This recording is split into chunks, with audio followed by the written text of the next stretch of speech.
నమస్కారం. Welcome to Suman TV. నేను గీతాంజలి. వారాహి నవరాత్రులు 26వ తారీఖు నుంచి ప్రారంభమయ్యాయి. అయితే అమ్మవారిని ఏ రోజు ఏ రూపాల్లో కొలుచుకోవాలో విపులంగా వీడియోస్ ద్వారా అందిస్తూ ఉన్నామండి. ప్రముఖ జ్యోతిషులు బ్రహ్మశ్రీ నందిభట్ల శ్రీహరి శర్మ గురువు గారు తెలియజేస్తూ ఉన్నారు. ఇందులో భాగంగా 2వ రోజు వారాహి అమ్మవారిని ఏ విధంగా కొలుచుకోవాలి, అలాగే అమ్మవారికి సమర్పించవలసినటువంటి నైవేద్యం, అలాగే ఆ రూపం ద్వారా అమ్మ అనుగ్రహించేటి ఏమిటి తెలుసుకుందాం. గురుగారితో మాట్లాడదాం. గురుగారు నమస్కారం అండి. వాగర్థావివ సంపృక్తౌ వాగర్థ ప్రతిపత్తయే జగతః పితరౌ వందే పార్వతీ పరమేశ్వరౌ ఆదిత్యాయ చ సోమాయ మంగళాయ బుధాయ చ గురు శుక్ర శనిభ్యశ్చ రాహవే కేతవే నమః. శృంగేరి జగద్గురు పీఠాధిపతులకి, కంచి పీఠాధిపతులకి నమస్కారములు తెలియచేసుకుంటూ కార్యక్రమాన్ని ప్రారంభిద్దాం. గురుగారు, 2వ రోజు ఈ వారాహి నవరాత్రుల్లో 2వ రోజు వారాహి అమ్మవారిని ఏ విధంగా కొలుచుకోవాలో ముందుగా వివరిస్తారా? అమ్మవారి విశిష్టత. 2వ రోజు వారాహి అమ్మవారికి సంబంధించి నవరాత్రులలో 27వ తారీఖు జూన్ రోజున అమ్మవారిని బృహత్వారాహి రూపంలో అమ్మవారిని కొలవాలి. బృహత్వారాహి అనేటువంటిది. ఈ అమ్మవారు వాహనం ఏంటనంటే సింహవాహనం మీద ఉంటుందట ఈ అమ్మవారు. అంతకుముందు చెప్పుకున్నటువంటి వాహనం ఏంటి? మొదటి రోజు గేదె వాహనం. ఈ అమ్మవారు మాత్రం బృహత్వారాహి అమ్మవారు మాత్రం సింహవాహనంగా ఉంటుందట. చేతిలో కత్తి పట్టుకొని ప్రపంచమంతా తిరిగి వస్తుందట ఈ అమ్మవారు. ఇది ఈ బృహత్వారాహి అమ్మవారికి చెప్పబడినటువంటిది. ఈ అమ్మవారు 8 మంది దేవతలతో పరివారంతో కలిసి ఉంటుందట. ఇటువైపు కుడివైపు 4, కుడివైపు 4. ఇలా దేవతల పరివారంతో ఉంటుందట. 8 మంది దేవతల్ని వెంట పెట్టుకొని ప్రపంచమంతా కత్తి పట్టుకొని తిరిగి వస్తుందట. ఇక్కడ ఈ వారాహి అమ్మవారు వశిష్ఠ మహర్షి యొక్క మాట ప్రకారము మనలో ఏదో ఒక రూపంలో ఈ అమ్మవారి శక్తి ఉంటుందట. అంటే చూపించే ప్రేమ పట్ల కావచ్చు గాక, చేసే పనులలో కావచ్చు గాక, చూపించే ధైర్య సాహసాల్లో కావచ్చు గాక, ఏదో ఒక రూపంలో మనలో లీనమై ఉంటుందట ఈ అమ్మవారు. ఈ బృహత్వారాహి ప్రతి స్త్రీ పురుషుల్లో కూడా ఉంటుందని వశిష్ఠ మహర్షి ప్రకారం చెప్పబడినటువంటిది.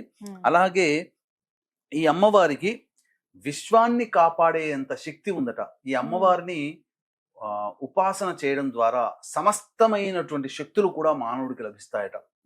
ఈ అమ్మవారిని పూజ చేయడం ద్వారా, ఈ అమ్మవారిని పూజ చేయడం ద్వారా లేదా హోమం చేయడం ద్వారా అన్ని రకాల ప్రమాదాల నుంచి మనం రక్షింపబడతాము. ఏ ప్రమాదమైనా, ఇప్పుడు మనం చూసుకుంటే సమయం ఏమాత్రం బాగోలేదమ్మా. అనేక వాయు ప్రమాదాలు జరుగుతున్నాయి, అలాగే భూ ప్రమాదాలు జరుగుతున్నాయి, వాహన ప్రమాదాలు జరుగుతున్నాయి. కాబట్టి ఎవరైనా కానీ, స్త్రీలైనా పురుషులైనా, తన వాళ్ళు తన కుటుంబ సభ్యులు నానుకున్నటువంటి వాళ్ళు ప్రమాదాల బారిన పడకుండా ఉండాలనే ఉద్దేశం ప్రతి వ్యక్తికి ఉంటుంది.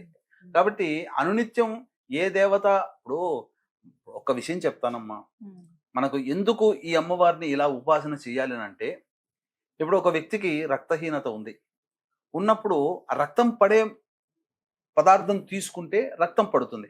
అది కాకుండా ప్రోటీన్లు పెరిగేటువంటి పదార్థం తీసుకుంటే రక్తహీనత తగ్గదుగా. అలాగే మనం ఏదైనా దేవత పూజ చేస్తున్నాం, వినాయకుడిని పూజ చేస్తున్నాం, సుబ్రహ్మణ్య స్వామి చేస్తున్నాం, అన్ని ఆయన చూసుకుంటాడు అని అంటే ఎట్లా? ఈ అమ్మవారు ప్రమాదాల నుంచి రక్షిస్తుంది, అన్ని రకాల ప్రమాదాల నుంచి రక్షిస్తుంది. అందుకని ఈ అమ్మవారిని బృహత్వారాహి అమ్మవారిని కొలవాలి. దీని ద్వారా వాహన ప్రమాదాలు, వాయు ప్రమాదాలు, కుటుంబ సమస్యలు, మనిషికి ఏదైనా కానీ, ఉద్యోగంలో ప్రమాదం ఏర్పడవచ్చు, ఉద్యోగం పోతుందనే బాధ, దాంపత్య సమస్యలు కానీ, ఏ రకమైనటువంటి సమస్య అయినప్పటికీ కూడా ఈ 2వ రోజున అమ్మవారిని ఉపాసన చేయడం ద్వారా, పూజ చేయడం ద్వారా ఆ బృహత్వారాహి అమ్మవారిని అంటే మనసులో అలా ఊహించుకోవాలి. వారాహి అమ్మవారి సింహవాహనం మీద ఉంది, చేతిలో కత్తి పట్టుకొని ప్రపంచమంతా తిరుగుతుంది, ఆ అమ్మవారి పరివారంలో 8 మంది దేవతలు ఉంటారు అని భావన చేసుకుని ఆ 2వ రోజున ఎవరైతే పూజ చేసుకుంటారో ఆ వారాహి అమ్మవారిలో మహత్యమైనటువంటి బృహత్వారాహి అమ్మవారి యొక్క అనుగ్రహం కలిగి తద్వారా వాళ్ళకి వచ్చేటువంటి అనేక ప్రమాదాల నుంచి రక్షిస్తారు. ఎందుకంటే విశ్వాన్నే రక్షిస్తున్నప్పుడు ఆ విశ్వంలో మనం కూడా ఒక భాగమే. అందుకని ఈ బృహత్వారాహి హోమం కూడా చేసుకోమన్నది శాస్త్రం.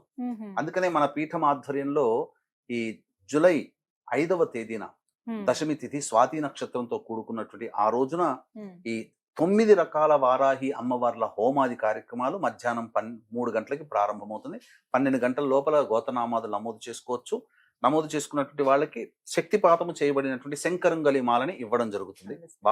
9 వారాహిల హోమం చేయడం జరుగుతుంది. ఎందుకు చెప్తున్నానంటేనమ్మా, ప్రధానంగా ప్రతి వ్యక్తి కూడాను జీవితంలో రక్షింపబడాలి, అభివృద్ధి చెందాలి. ఈ వారాహి అమ్మవారిని పూజించడం ద్వారా మనలో గుప్త నవరాత్రులు అంటారు. అంటే మనలో మనకు తెలియకుండానే మన శక్తి ఏంటో మనకు చాలా మందికి తెలియదు. అటువంటి శక్తి మనకు తెలుస్తుంది. తద్వారా మనం అనుకున్న పనులను సాధించుకోవచ్చు. మరి అమ్మవారికి ఎటువంటి నైవేద్యాన్ని సమర్పించాలి గురువుగారు? ఈ యొక్క బృహత్ వారాహి అమ్మవారికి నైవేద్యముగా కట్టె పొంగలి, పులిహోర నైవేద్యంగా పెట్టాలమ్మా.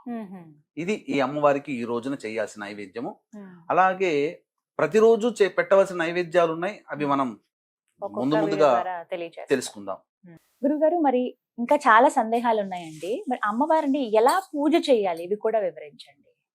అమ్మవారు మనకు ఈ సంబంధించినటువంటి లలిత అమ్మవారిలో సైన్యాధ్యక్షురాలుగా ఈ అమ్మవారి గురించి చెప్పడం జరిగిందమ్మా. ఈ అమ్మవారు రథం పేరట కిరిచక్రము అని అంటారు. అంటే 1000 వరాహములు ఉండి లాగుతూ ఉంటే అమ్మవారు రథం మీద కూర్చొని వస్తూ ఉంటుందట. ఈ అమ్మవారు చాలా విశేషమైనటువంటి అమ్మవారమ్మ. ఈ అమ్మవారికి సంబంధించి విశేషమైనటువంటి ఏ నెలలోనైనా కానీ ఈ అమ్మవారి అనుగ్రహం కావాలి అనుకున్నటువంటి వాళ్ళు రేవతి నక్షత్రం రోజున ఈ అమ్మవారి పూజ, అర్చన, అభిషేకము, హోమము చేస్తే ఈ అమ్మవారు అతి శీఘ్రంగా ఫలిస్తుందట. రేవతి నక్షత్రం ఉన్న రోజున చేస్తే. అలాగే ఈ అమ్మవారు ఎవరయ్యానంటే సాక్షాత్తు విష్ణువు వరాహ అవతారం అయితే ఆ వరాహ రూపానికి జోడీగా లక్ష్మీ అమ్మవారు వారాహి అమ్మవారి రూపాన్ని ధరించి ఉన్నది. అందుకే ఈ అమ్మవారి లక్ష్మీ సహస్రనామాల్లో వారాహి, ధరణి, ధ్రువ అనేటువంటి యొక్క సహస్రనామంలో ఒక నామం. అంతేకాకుండా ఈ అమ్మవారు ప్రధానంగా ఈ అమ్మవారిని విశ్వేశ్వరుడు, కాశీ విశ్వేశ్వరుడే. ఎందుకంటే కాశీ క్షేత్రానికి క్షేత్ర పాలకురాలు ఈ వారాహి అమ్మవారు అయితే, విశ్వేశ్వరుడు విశేషంగా ఈ అమ్మవారిని వింధ్యాచలం కొండలో ఈ అమ్మవారిని ప్రతిష్ఠ చేశాడు. ఇప్పటికీ కూడా ఆ అమ్మవారు పూజలు అందుకుంటూ ఉంది. అంతేకాకుండా ఈ అమ్మవారికి పూజ చెయ్యాలి అనేటువంటి ఆలోచన ఉన్నటువంటి వాళ్ళు రాత్రి దేవత ఈ అమ్మవారు కాబట్టి, అంటే సూర్యోదయం నుంచి సూర్యాస్తమయం వరకు కాకుండా అమ్మవారికి ఇష్టము రాత్రి సమయం కాబట్టి సూర్యాస్తమయం తర్వాతనైనా కానీ లేదా సూర్యోదయం లోపలనైనా కానీ కాలకృత్యాలు తీర్చుకొని ఖచ్చితంగా ఈ అమ్మవారికి పూజ చేసుకుంటే విశేషమైనటువంటి ఫలితాలు కలుగుతాయి. రాత్రి దేవత అన్నారు కాబట్టి రాత్రి సమయంలో సూర్యాస్తమయం తర్వాత చేసుకునే వాళ్ళైతే ఖచ్చితంగా సూర్యాస్తమయం కంటే ముందే దంతధావనము, కాలకృత్యాదులాగా మళ్ళీ తీర్చుకొని అప్పుడు పూజాది కార్యక్రమాలు చెయ్యాలి. అయితే ఈ పూజాది కార్యక్రమాలలో సాధారణంగా కలశం పెట్టుకునే అవకాశం ఉన్న వాళ్ళు కలశం పెట్టుకోవచ్చు. కలశం పెట్టుకోకపోయినా మాకు ఆచారం లేదు అన్న వాళ్ళు చక్కగా ఈ అమ్మవారికి సంబంధించి చిత్రపటాన్ని పెట్టుకోవాలి. అయితే శక్తి ఉంటే ప్రధానంగా మొట్టమొదటిగా శ్రీచక్రము కానీ లేదా లలితా అమ్మవారి చిత్రపటము, ఒకవైపున కుడివైపున ఈ దండిని దేవి అంటే వారాహి అమ్మవారు, ఎడమ వైపున మంత్రిని కాబట్టి రాజశ్యామల అమ్మవారి 3 చిత్రపటాలని పెట్టి చేసుకుంటే చాలా విశేషమైనటువంటి ఫలితం కలుగుతుంది. లేదా అమ్మవారి చిత్రపటం ఒక్కటి పెట్టుకొనైనా కానీ పూజ చేసుకోవచ్చు. ఈ అమ్మవారు పూజ చేసే సందర్భంలో విశేషముగా అభిషేకము, అర్చన ఇవన్నీ జరిపిన తర్వాత ప్రతిరోజు ఖచ్చితంగా లలితా సహస్రనామ పారాయణం చేయాలండి. ప్రతిరోజు చేయాలి. ఎటువంటి పుష్పాలను అమ్మవారికి సమర్పించాలి గురుగారు? ప్రత్యేకం ఏమన్నా ఉందా అండి? ఈ అమ్మవారికి ప్రధానంగా పుష్పములు అనేటువంటిది నీలిరంగు పుష్పాలతో అర్చన చేయాలి. అంటే నీలిరంగు చామంతి పుష్పాలు కానీ లేదా నీలిరంగు శంఖు పుష్పాలు దొరుకుతాయి కదమ్మా, ఆ పుష్పాలతో అర్చన చేసిన అమ్మవారికి ఇప్ప పూలు అని అంటారు కదమ్మా, ఆ ఇప్ప పూలతోనైనా కానీ అర్చన చేయవచ్చు. అయితే అమ్మవారికి దీపారాధన చాలా ప్రీతికరం. ఈ దీపారాధనలో ఏ దేవతకి లేనటువంటి విశేషమైనటువంటి దీపారాధన ఒకటి ఉంది. కందగడ్డ దొరుకుతుంది కదమ్మా, ఆ కందగడ్డని దీపపు కుందిలాగా తొలుచుకోవాలి. మధ్య భాగంలో కొద్దిగా తొలుచుకుంటే ఆవు నెయ్యి కానీ, ఈ అమ్మవారికి ఇష్టమైనటువంటి నూనె దీపం ఏ దీపారాధన అంటే విప్ప నూనెతో దీపారాధన చేసుకోవాలి. విప్ప నూనె ఒరిజినల్ దొరికితే మంచిది, లేకపోతే ఆవు నెయ్యితో దీపారాధన చేయొచ్చు. కానీ కంద దీపములో కందగడ్డ దీపారాధన, కందగడ్డతో దీపంగా చేసి కంద దీపాన్ని గనక పెట్టినట్లయితే అమ్మవారు చాలా విశేషమైనటువంటి సంతృప్తి కలుగుతుంది. అమ్మవారికి ఇవన్నీ ఇష్టమట, ఇలా చెయ్యాలి. ఈ విధంగా ఇప్ప పువ్వులతోకైనా కానీ అర్చన చేయవచ్చు. బాగా ఇష్టమైంది ఏంటండి అమ్మవారికి? ఎవరైతే ఈ నవరాత్రులు చేస్తున్నారో ఖచ్చితంగా ఇవి అమ్మకి సమర్పిస్తే ఇక అమ్మవారి అనుగ్రహం ఖచ్చితంగా కలుగుతుంది అనేటువంటిది ఏదన్నా ఉందా అసలు? అమ్మవారికి ప్రధానంగా ఇష్టమైనటువంటి చెప్పబడినటువంటిది బెల్లం పానకం. ఉమ్, అంటే చాలా మంది ఏంటంటే బెల్లంని సంబంధించి ఆ నీటిలో కలిపేస్తే బెల్లం పానకం లాగా ఉంటుంది. ఉమ్, కానీ రాజమండ్రి ఆ చుట్టుపక్కల జిల్లాల్లో ఉన్నటువంటి వాళ్ళకి బెల్లం పాకము అని అంటే ఉమ్. ఆ బెల్లం తయారు కాకముందు తేనెలాగా ఒకటి ఊరుతుంది, చిక్కగా చిక్కగా ఉంటుంది. దాన్ని నైవేద్యంగా పెట్టవచ్చు, లేదా తేనెనైనా నైవేద్యంగా పెట్టవచ్చు. ఉమ్, అమ్మవారికి నువ్వుల లడ్డూలు చాలా ఇష్టం. ఉమ్, ఇలాచీ పొడి, ఉమ్, అలాగే నేతితో వేయించినటువంటి నువ్వుల లడ్డూలు పెట్టిన అమ్మవారికి చాలా ప్రీతికరం. ఉమ్, అంతేకాకుండా ఎర్రటి పండ్లు అంటే దానిమ్మ పండ్లు ఒలిచి గింజలు ఒలిచి పెట్టాలి. ఉమ్. చిలకడ దుంప దొరుకుతుంది కదమ్మా ఈ అవును, సమయంలో. దొరుకుతుంది. ఆ చిలకడ దుంప కూడా నైవేద్యంగా పెట్టినా ఉమ్, ఈ నైవేద్యాలు పెట్టాలట అమ్మవారికి. ఉమ్, విశేషంగా అమ్మవారు చాలా సంతృప్తి చెందుతుంది. ఉమ్, అంతేకాకుండా ఉమ్, చక్కగా ఈ అమ్మవారికి విప్ప పూలను కూడా నైవేద్యంగా పెట్టవచ్చు. ఉమ్, మరీ విశేషముగా పనస పండ్లని కూడా నైవేద్యంగా పెట్టమన్నది శాస్త్రం. ఉమ్. వీక్షించేటువంటి ప్రేక్షకులకి ఇప్పుడు ఒక అద్భుతమైన ఈ సంవత్సరం వచ్చే వారాహి నవరాత్రులకి అద్భుతమైనటువంటి యోగ మాలిక ఏమిటంటే, ఆషాఢ మాసం మొదటి రోజు ఏదైతే ఉందో ఆ పాడ్యమి తిథి రోజు ఆరుద్ర నక్షత్రం ఉంది. ఈ 9 రోజుల నవరాత్రులు అయిపోయిన తర్వాత శుక్రవారం నాడు తీయకూడదు, అమ్మవారు ఉద్వాసన చెప్పకూడదు. కాబట్టి 10వ రోజు అయినటువంటి దశమి తిథి రోజున ఉన్న నక్షత్రము కూడా గొప్పదైనటువంటి స్వాతి నక్షత్రం. కాబట్టి ఈ ఆరుద్ర నక్షత్రం స్వాతి నక్షత్రానికి అధిపతి ఎవరు? రాహువే. ఈ యొక్క సమస్త లోకానికి కూడా రాహు యొక్క కవర్లో ఉంది, అండర్ కవర్లో ఉంది. కాబట్టి రాహు అనుగ్రహం కలిగిందంటే అత్యంత శీఘ్రముగా ఫలితాలు కలుగుతాయి.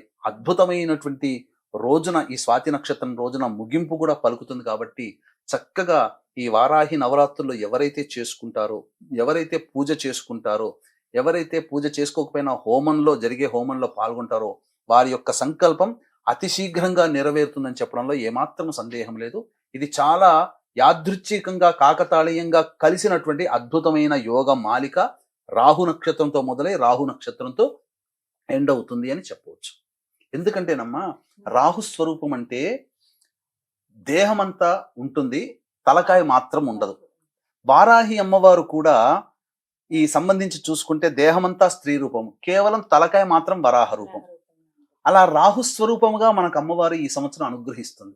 గురుగారు, అమ్మవారికి ధూపం అంటే చాలా ఇష్టం అని విన్నాను. ఎటువంటి ద్రవ్యాలు వేయాలి అందులో? ధూపం అంటే కేవలం మనకి మార్కెట్లో ఇప్పుడు దొరికేటువంటి ధూపమేనా? అసలు ఎలాంటిది ఇష్టం అమ్మవారికి? మనకు ఏ దేవతకైనా కానీ ప్రత్యేకంగా అసలు అమ్మవారు అంటేనే ధూప ప్రియురాలు. కానీ ఈ ఒక్కొక్క అమ్మవారికి కొన్ని కొన్ని వస్తువులు వాడమని చెప్పబడి ఉంటే, ఈ వారాహి అమ్మవారికి చెప్పబడినటువంటి ధూప ద్రవ్యాలు సాధారణంగా బయట దొరుకుతాయి. విశేషమైనటువంటి కొన్ని ద్రవ్యాలు తీసుకొని వచ్చి ధూపం గనక వేసినట్లయితే ఆ ఇంట్లో నకారాత్మక శక్తి, నరదృష్టి, నరఘోష, అలాగే ఈ పౌర్ణమి అమావాస్యలో కొంతమంది మానసికంగా ఉద్రేకం పొందుతుంటారు కదా, పిచ్చి పిచ్చిగా అరుస్తుంటారు కదా, అటువంటి వాళ్ళని ఆ అమ్మవారి యొక్క పూజా మందిరం దగ్గర కూర్చోపెట్టి, మనం పూజ చేసే స్థలంలో కూర్చోపెట్టి ధూపం వేసేటప్పుడు వాళ్ళు ఉన్నట్లయితే వాళ్ళకి పట్టినటువంటి భూత ప్రేత పిశాచ బాధలన్నీ కూడాను ఈ ధూపము వల్ల తొలగిపోతాయి. ఇంట్లో ఉన్నటువంటి నెగిటివ్ ఎనర్జీ అంతా పోతుంది. కాబట్టి వారాహి అమ్మవారికి విశేషముగా ధూప ప్రియురాలు. కొన్ని ద్రవ్యాలు అనేటువంటివి ఇప్పుడు నేను చెప్పడం జరుగుతుంది. సాధ్యమైనంత వరకు ఆ ద్రవ్యాలన్నీ కూడా మీరు తెచ్చుకునే ప్రయత్నం చేయండి. ఒకటి అరా మనకు దొరకకపోవచ్చు, కంగారు లేదు. మిగతా ద్రవ్యాలనైనా కానీ తెచ్చుకొని ప్రతిరోజు కూడా మీరు పూజ చేస్తున్న సందర్భంలో అమ్మవారికి ధూపం వేసి ఆ ధూపాన్ని అంతా కూడా ఇంట్లో గనక పెట్టుకున్నట్లయితే ఇంట్లో పాజిటివ్ వైబ్రేషన్ అనేటువంటిది ఉంటుంది, ఒక ప్రశాంతత చేకూరుతుంది. వీక్షించేటువంటి ప్రేక్షకులు కూడా గమనిక, ఈ యొక్క సందర్భంగా ఈ 9 అవతారాలు 9 రోజుల పాటు 9 అమ్మవారికి విశేష అవతారాలుగా మనం చేస్తూ వస్తున్నాము, చెప్పుకుంటూ వచ్చాము. కాబట్టి ఆ అవతార రూపంగా కొలుస్తూ వస్తున్నాం. కాబట్టి ఇంట్లో పూజ చేసుకున్న, హోమం చేసుకుంటే చాలా మంచిది అని చెప్పి భావించేవాళ్ళు, ఈ 9 రోజుల పాటు మనం పూజ చేసుకోలేకపోయామే, మనకు ఆ అమ్మవారి అనుగ్రహం ఎలా కలుగుతుందని చెప్పి పరితపించేటువంటి వాళ్ళకి చక్కటి తరుణోపాయంగా జూలై 5వ తేదీ రోజున దశమి స్వాతి నక్షత్రం కలిసినటువంటి రోజున మధ్యాహ్నం 3 గంటలకి మీ గోత్రనామాదులతో ఈ 9 వారాహి అమ్మవార్ల యొక్క హోమాది కార్యక్రమాలు జరిపించి శక్తిపాతము చేయబడినటువంటి శంకరుంగలి మాలని మీకు అందివ్వడం జరుగుతుంది. ఈ యొక్క కార్యక్రమంలో ఆ 5వ తారీఖు మధ్యాహ్నం 12 గంటల లోపల మీ గోత్రనామాదులు నమోదు చేసుకోవచ్చు. ఇక హోమ ద్రవ్యాలు చెప్పడం జరుగుతుందమ్మా, చాలా జాగ్రత్తగా వినండి. గుగ్గిలం అంటే తెలుపుదైనా నలుపుదైనా కానీ, యాలకుల పొడి, ఇలాచి పొడి అంటారు అది, అలాగే పసుపు పొడి మరియు తెల్ల గురివింద గింజల పొడి, తరువాత తెల్ల ఈశ్వరి వేరు మనకు ఆయుర్వేదం షాప్లో కానీ పచారీ షాపులో కానీ దొరుకుతుంది. తెల్ల ఈశ్వరి వేరుని పొడి చేయడం, ఆ పొడి అయినా కానీ, తెల్ల జిల్లేడు పువ్వులు తీసుకుని వచ్చి నీడన ఎండించి అది ఆ ఎండించినటువంటి తెల్ల జిల్లేడు పువ్వుల యొక్క పొడిని, మిరియాల పొడి, మిరప పొడి, శొంఠి పొడి, మొత్తం ఈ 9 రకాల ద్రవ్యాలు ఎన్ని కుదిరితే అన్ని తీసుకుని వచ్చి ఆ యొక్క ధూపం గనుక అమ్మవారికి వేసినట్లయితే, మండుతున్నటువంటి ఆ బొగ్గు మీద వేసినట్లయితే ఆ ధూపం వెలువడుతుంది. ఆ ధూపానికి అనేక రకాలైనటువంటి దివ్య శక్తులు వారాహి అమ్మవారి యొక్క అనుగ్రహం కలుగుతుంది. ఈ వారాహి అమ్మవారి 9 రోజుల పాటు చేసిన తర్వాత హోమం కూడా చాలా విశేషమైనటువంటి. హోమం చేసుకునేటట్టయితే తోక మిరియాలు, తెల్ల ఆవాలు, పనస పండు అనేటువంటిది ఆ హోమ ద్రవ్యంగా వాడవచ్చు. ఇక అమ్మవారికి తాంబూల సేవనం అంటే చాలా విశేషం కాబట్టి సుగంధ భరితమైనటువంటి ఇలాచి, యాలకులు, జాజికాయ, జాపత్రి, పచ్చకర్పూరం కలిపినటువంటి తాంబూలాన్ని పెట్టి ఆ తాంబూలాన్ని ఎవరైనా తీసుకోవచ్చు. అంతేకాకుండా ప్రధానంగా ప్రతిరోజు కందదీపము పెట్టవచ్చు. ఆ కందదీపం పెట్టినటువంటి దాన్ని మరుసటి రోజు వాడుకోవచ్చు ఇంట్లో, లేదు 9 రోజులు అదే దీపం వెడుకోవచ్చు. కందదీపం 1, 2 అనేటువంటి ఎవరి శక్తి కొలది వాళ్ళు చేసుకోవచ్చునమ్మా. తప్పకుండా ఈ చెప్పినటువంటి విధి విధానంగా ఎవరైతే చేసుకుంటారో సంపూర్ణమైనటువంటి అమ్మవారి అనుగ్రహం కలిగి, ఆ వారాహి అమ్మవారి అనుగ్రహంతో మీ యొక్క కోరికలు సత్తునుగా నెరవేరి సకల శుభాలు మీ జీవితంలో కలుగుతాయని చెప్పడంలో ఏమాత్రం సందేహం లేదమ్మా. చాలా చక్కగా వివరించారండి. అసలు అంటే చాలా మందికి సందేహాలు ఇవన్నీ కూడా ఎలా చేసుకోవాలి ఏమిటి అని చెప్పి చాలా వివరంగా తెలియచేశారు. సంతోషం గురుగారు. చూసారు కదా, చక్కగా ఈ 9 రోజుల పాటు మనమైతే పూజలు జరుపుకుంటాము. ఏ రోజుకి ఆ రోజు ఎలా కొలుచుకోవాలో అమ్మవారిని తెలుసుకున్నాము. అలాగే గురువు గారి ఆధ్వర్యంలో జూలై 5వ తారీఖు అండి, ఇక 10వ రోజు, అది దశమి, ఆ రోజున విశేషంగా వారాహి హోమం నిర్వహిస్తూ ఉన్నారు. 9 రూపాల్లో అమ్మవారిని ఏ విధంగా అయితే కొలుచుకున్నామో 9 రోజులు, అలా ఒకే రోజున ఈ 9 రూపాల హోమాలు అనేవి నిర్వహిస్తున్నారు. ఎవరైతే భక్తులు పాల్గొనాలి అనుకున్నారో స్క్రీన్ మీద గురుగారికి సంబంధించిన నెంబర్స్ ఇస్తాను. కాల్ చేసి ముందుగా మీరు వివరాలు కనుక్కుని అలాగే మీ పేరు, గోత్రం నమోదు చేయించుకోండి. హోమంలో పాల్గొనండి. నమస్కారం.